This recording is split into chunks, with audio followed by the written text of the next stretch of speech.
pag-usapan po natin is yung realidad. Ang walang trabaho as of 2023 is 2.26 million. Ang dami. 2022, 2.5 million, 2.50. Ibig sabihin po, last year, nabawasan nila ng 234,000. Marami, tama?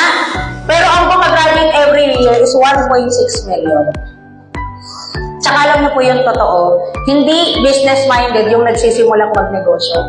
Kaya nagiging business-minded kasi nagnegosyo. Kaya alam niyo po, ang tingin back up. Kasi parang pagmamahal lang yan eh. Pag binigay mo lahat at hindi kayo forever, walang matitira siya. Pero pansin mo, yung mga tao na nagbibigay pero hindi 100%, alam mo, nagtitira sa sarili, ang bilis makamove on. Sa buhay, ganun din.